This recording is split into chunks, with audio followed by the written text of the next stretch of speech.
नमस्कार, आप सभी देख रहे हैं न्यूज 21। मैं हूं प्रियंका। बिहार बुलेटिन में आप सभी का स्वागत है।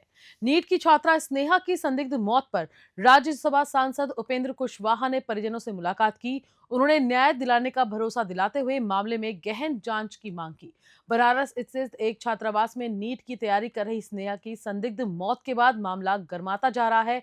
राज्यसभा सांसद उपेंद्र कुशवाहा ने पीड़ित परिवार से मुलाकात कर संवेदनाएं व्यक्त की और न्याय का भरोसा दिलाया। उन्होंने कहा कि उत्तर प्रदेश पुलिस द्वारा की गई जानकारी और परिजनों के बयान में विरोधाभास है, जिससे मामला संदिग्ध प्रतीत होता है। उन्होंने परिवार को न्याय दिलाने के लिए कानूनी पहल करने की बात कही और उत्तर प्रदेश प्रशासन से खुद बातचीत करने का आश्वासन दिया। स्नेहा की मौत के बाद से सासाराम में सियासत तेज हो गई है। इससे पहले जदयू नेता भगवान सिंह कुशवाहा, पवन सिंह की पत्नी ज्योति सिंह समेत कई नेता पीड़ित परिवार से मिल चुके हैं। रोहतास से राहुल सिंह की रिपोर्ट। भागलपुर के नाथनगर रेफरल अस्पताल में ट्रेन हादसे के 2 घायलों के इलाज में भारी लापरवाही सामने आई है। जमीन पर लिटाकर इलाज किया गया और एम्बुलेंस भी उपलब्ध नहीं थी। भागलपुर के नाथनगर रेफरल अस्पताल में ट्रेन हादसे में घायल सुल्तानगंज निवासी श्रीकांत बिंद का इलाज बेहद अमानवीय तरीके से जमीन पर लिटाकर किया गया। घायल का सिर फटा था और स्लाइन स्टैंड के अभाव में हाथ से बोतल पकड़कर इलाज किया गया। कुछ देर बाद अकबर नगर निवासी राजेंद्र यादव भी घायल अवस्था में अस्पताल पहुंचे, लेकिन स्ट्रेचर उपलब्ध न होने के कारण परिजनों ने उन्हें हाथ से उठाकर अस्पताल के भीतर पहुंचाया। दोनों घायलों को बेहतर इलाज के लिए मायागंज अस्पताल भेजने के लिए घंटों एम्बुलेंस का इंतजार करना पड़ा। अस्पताल प्रशासन की इस लापरवाही पर जब पत्रकारों ने सवाल पूछना चाहा तो उन्हें अस्पताल में घुसने से रोक दिया गया। अस्पताल प्रभारी ने भी जवाब देने से बचते हुए काम का बहाना बनाया। भागलपुर से राहिल सिद्दीकी की रिपोर्ट। छपरा के सांसद राजीव प्रताप रूडी ने सुखोई 30 MKI फाइटर जेट उड़ाकर एक बार फिर इतिहास रच दिया है। उन्होंने 22,000 फीट की ऊंचाई पर कई कलाबाजियां दिखाई और वायुसेना की ताकत की जमकर तारीफ की।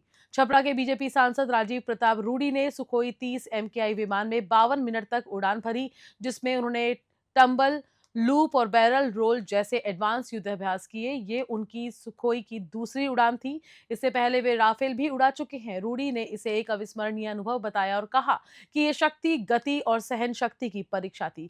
उनके साथ विंग कमांडर परमिंदर चहल थे। एयर शो के दौरान उन्होंने भारतीय वायुसेना के लड़ाकू विमानों Su-35 और सुखोई 57 का प्रदर्शन भी देखा। सांसद रूडी ने भारतीय वायुसेना की सूर्य किरण एरोबैटिक टीम के हवाई करतबों को भी देखा और उन्हें बिहार में आमंत्रित करने की प्रक्रिया की जानकारी दी। उन्होंने वायुसेना के पायलटों की कुशलता और समर्पण को सराहा। छपरा से रवि कुमार की रिपोर्ट। प्रधानमंत्री नरेंद्र मोदी 24 फरवरी को भागलपुर पहुंचेंगे, जहां वे किसानों के लिए सम्मान निधि की 19वीं किश्त जारी करेंगे। इस ऐतिहासिक जनसभा को लेकर तैयारियां जोरों पर है। प्रधानमंत्री नरेंद्र मोदी का 24 फरवरी को भागलपुर आगमन प्रस्तावित है, जहां वे किसानों के लिए बड़ी घोषणा करेंगे। इस कार्यक्रम में मुख्यमंत्री नीतीश कुमार के भी पहुंचने की संभावना है। कार्यक्रम को सफल बनाने के लिए स्थानीय टाउन हॉल में एक बैठक आयोजित की जाएगी, जिसमें भाजपा के 937 प्रतिनिधि शामिल हुए थे। प्रदेश अध्यक्ष दिलीप कुमार जायसवाल, पूर्व उप मुख्यमंत्री ताकेश्वर प्रसाद, अनुसूचित जाति मंत्री जनक चमार सहित कई वरिष्ठ नेता मौजूद रहे। बैठक में बताया गया कि भागलपुर और नवगछिया में 1.5 लाख, बांका में 50,000 समेत कुल 5 लाख आमंत्रण पत्र बांटे जाएंगे।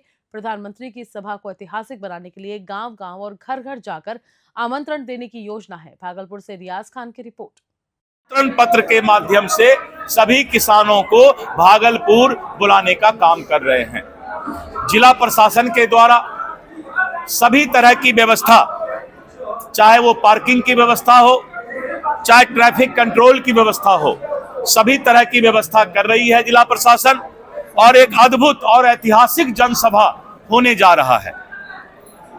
और मुझे पूरा विश्वास है कि आज तक जैसी सभा नहीं हुई है, उस तरह की सभा इस बार होने जा रही है, क्योंकि समीक्षा बैठक में 937 लोग आ रहे हैं। तो आप समझ सकते हैं कि इतनी बड़ी समीक्षा बैठक, तो इससे संख्या कितनी आएगी, इस बात को बताने के बाद ये लायक है। इसलिए आज इस समीक्षा बैठक में हम लोगों ने सभी लोगों को सूक्ष्म प्रबंधन का तरीका बताया है और साथ ही साथ यहाँ के प्रभारी मंत्री संतोष सिंह जी, हमारे वरिष्ठ बिहार सरकार के मंत्री श्री जनक राम जी, वरिष्ठ मंत्री श्री सुरेंद्र मेहता जी और ऐसे करीब आधे दर्जन 6 मंत्री की भी ड्यूटी इस कार्यक्रम में उनकी जिम्मेवारी सौंपी गई है। और इसके अलावा करीब 1 दर्जन से ज्यादा विधायक को अलग अलग विधानसभा सौंपा गया है, जो भागलपुर के नजदीक है, जो इस तरह के आमंत्रण को घर घर तक पहुंचाने का काम करेंगे। शेखपुरा में ह्यूमन ट्रैफिकिंग के मामले में पुलिस ने तेजी दिखाते हुए 8 घंटे के अंदर तांत्रिक और मेड को गिरफ्तार कर लिया। बच्ची को सुरक्षित बचा लिया गया है। शेखपुरा के नगर थाना क्षेत्र में ह्यूमन ट्रैफिकिंग का एक बड़ा मामला सामने आया। नेत्र चिकित्सक की बेटी को उनकी मेड ममता देवी ने बहला फुसलाकर तांत्रिक सलीम शाह को बेचने की साजिश रची थी। तांत्रिक को बाजितपुर गांव से गिरफ्तार किया गया। मेड ने बच्ची को चाय में नशीला पदार्थ पिलाकर बेहोश कर दिया था। स्थानीय लोगों ने बच्ची को स्कूल जाने के बजाय बस में देखकर शक जताया और पुलिस को सूचना दे दी। पुलिस और स्थानीय लोगों की सतर्कता से बच्ची को समय रहते बचा लिया गया। पुलिस की पूछताछ में मेड ने स्वीकार किया कि उसने 1 लाख रुपए का लालच देकर बच्ची को तांत्रिक के पास ले जाने की योजना बनाई थी। पुलिस ने तुरंत कार्रवाई कर दोनों को गिरफ्तार कर लिया। शेखपुरा से रंजन कुमार की रिपोर्ट। एक ललन डॉक्टर हैं जो कि वो स्थानीय स्तर पर छोटा मोटा डॉक्टर का काम करते हैं। उन्हीं की 15 वर्षीय बच्ची जो कि 9th क्लास में पढ़ती है, उसी को उनके घर में काम करने वाली जो मेड थी, उसी के द्वारा बहला फुसला करके बस में बैठा करके कहीं ले जाया जा रहा था, जिसको स्थानीय लोगों द्वारा सूचना देने पर पुलिस त्वरित कार्रवाई करते हुए बच्ची को और मेड को डिटेन कर लिया गया है। आगे की जांच की जा रही है और आगे क्या मामला है उसके बाद जो है फिर पुलिस अग्रतर कार्रवाई करेगी। रोहतास के लाल रोहित यादव ने mix martial art Russian cup में शानदार प्रदर्शन करते हुए देश के लिए गोल्ड मेडल जीता है। उनकी इस जीत पर पूरे देश को गर्व है। रोहतास के रोहित यादव ने रूस के मॉस्को में आयोजित mix martial art Russian cup में भाग लेते हुए साउथ कोरिया के खतरनाक फाइटर को हराकर फाइनल मुकाबला जीता और गोल्ड मेडल अपने नाम किया। रोहित ने इंडियन MMA फाइट में सभी राउंड में बेहतरीन प्रदर्शन करते हुए फाइनल तक का सफर तय किया। फाइनल में भी उन्होंने अपने अद्भुत कौशल और हौसले से साउथ कोरियन फाइटर को मात देकर भारत का मान बढ़ाया। उनकी इस ऐतिहासिक जीत पर पिता नरसिंह यादव ने गर्व और खुशी जाहिर की। उन्होंने कहा कि उनके बेटे ने बिहार और भारत दोनों का नाम रोशन किया है। रोहित की इस सफलता से न केवल रोहतास बल्कि पूरे देश में खुशी की लहर है। रोहतास से राहुल सिंह की रिपोर्ट। प्रेस वार्ता हम लोग इसलिए रखे थे कि नरसिंह यादव जी का जो लड़का है वो रसिया में मुक्केबाजी, हम लोग अपने बिहारी भाषा में हम लोग कहते हैं कि वहाँ गया है और पदक जीता है।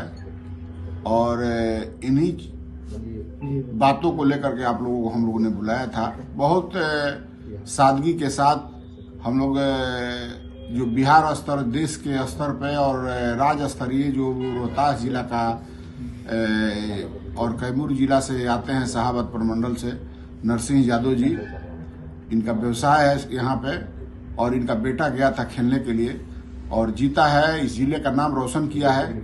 इसके लिए जदुवंशी महासभा की ओर से आज हम लोग इनको सम्मानित कर रहे हैं। चूंकि लड़का अभी आया नहीं है, आने के बाद में उनका हम लोग अभिनंदन करेंगे। सादगी के साथ किए हैं, चूंकि हम लोग के जिला में एक घटना घटी थी। स्नेहा नाम की लड़की थी, वो बनारस पढ़ती थी, उसकी हत्या हो गई है और हत्या में ईपी पुलिस के द्वारा जो लीपापोती किया गया है उसको लेकर के बहुत सादगी के साथ हम लोग सिंपैथी अपना व्यक्त करते हुए, बहुत भावना, समाज के प्रति भावना को देखते हुए हम लोग सादगी के साथ इनका स्वागत किए हैं, अभिनंदन किए हैं कि इस अभिनंदन के माध्यम से जो संदेश इस जिले में जाए कि आने वाले भविष्य में जो इस जिले के बच्चे निकले, इस प्रदेश के निकले, देश के निकले। चूंकि यह जो खेल है, यह खेल बहुत लोग सोच नहीं पाता है। जो मीडिया के माध्यम से या सोशल मीडिया के माध्यम से बहुत लोग जो देखते होंगे उनको लगता होगा कि फाइटिंग है और यह बच्चा बहुत कम समय में, बहुत कम एज में वह चला गया है खेलने के लिए। इसके लिए उनके फादर को हम लोग अपनी इस जिले की ओर से, इस प्रदेश की ओर से, इस प्रमंडल की ओर से हम लोग इनकी शुभकामना देते हैं। रोहित यादव मेरा लड़का है जो कि MMA मार्शल आर्ट में रसिया के मॉस्को में आयोजित था, जो कि वहाँ पे कोरियन फाइटर को मार के गोल्ड मेडल पाया है। हम लोग कैमूर के निवासी हैं, बिहार में कैमूर जिला है, ग्राम बहुअरा के रहने वाले हैं, और उसका प्रयास था काफ़ी दिन से MMA खेलने का। तो हम लोगों ने उसको सपोर्ट किया और उसका भाई राहुल उसको पूरा सपोर्ट करके 3 साल से बाहर में खिला रहा है, और काफ़ी मैच अभी तक 74-1 का रिकॉर्ड है उसका। 74 मैच खेला है, जिसमें 1 हारा है, बाकी 73 जीता है। मुजफ्फरपुर के पिंटू सहनी को उनकी वीरता और बलिदान के लिए मरणोपरांत सर्वोत्तम जीवन रक्षा पदक से सम्मानित किया जाएगा। बागमती नदी हादसे में उन्होंने कई लोगों की जान बचाते हुए अपनी जान गंवा दी थी। वर्ष 2023 का वह भयावह दिन जब गायघाट प्रखंड के मधुरपट्टी भटगामा में बागमती नदी का दर्दनाक नाव हादसा हुआ था। इस हादसे में दर्जनों लोगों की जान चली गई थी, जिसमें कई स्कूली बच्चे भी शामिल थे। स्थानीय पिंटू सहनी ने अदम्य साहस दिखाते हुए अपनी जान की परवाह किए बिना उफनती बागमती नदी में कूदकर कई लोगों की जान बचाई, लेकिन दुर्भाग्यवश अपनी जान नहीं बचा सके और शहीद हो गए। उनके इस बलिदान के लिए केंद्र सरकार ने उन्हें मरणोपरांत जीवन रक्षा पदक से सम्मानित करने की घोषणा की है। राष्ट्रपति द्रौपदी मुर्मू की ओर से यह पुरस्कार बिहार सरकार द्वारा उनके परिजनों को प्रदान किया जाएगा। इसमें पदक, प्रमाण पत्र और एक मुश्त मौद्रिक भत्ता शामिल होगा। मुजफ्फरपुर से मणिभूषण शर्मा की रिपोर्ट। शेखपुरा के घाट कुसुम्भा प्रखंड में पुलवामा हमले की बरसी पर अखिल भारतीय विद्यार्थी परिषद ने 500 फीट लंबी तिरंगा यात्रा निकाली। इसमें हजारों छात्र छात्राओं ने भाग लिया। सुदूर घाट कुसुम्भा प्रखंड में पुलवामा हमले की बरसी पर अखिल भारतीय विद्यार्थी परिषद नगर इकाई द्वारा भव्य तिरंगा यात्रा का आयोजन किया गया। तिरंगा यात्रा में क्षेत्र के हजारों छात्र छात्राएं और सैकड़ों छोटे बच्चे हाथों में तिरंगा लेकर शामिल हुए। प्रखंड मुख्यालय में निकाली गई 500 फीट लंबी तिरंगा यात्रा ने पूरे क्षेत्र में देशभक्ति का माहौल बना दिया। भारत माता की जय और वंदे मातरम के नारों से पूरा क्षेत्र गुंजायमान हो गया। इस आयोजन ने पुलवामा शहीदों को याद करते हुए देश के प्रति गहरा सम्मान और एकता का संदेश दिया। शेखपुरा से रंजन कुमार की रिपोर्ट। बिहार बुलेटिन में फिलहाल इतना ही। अभी के लिए नमस्कार।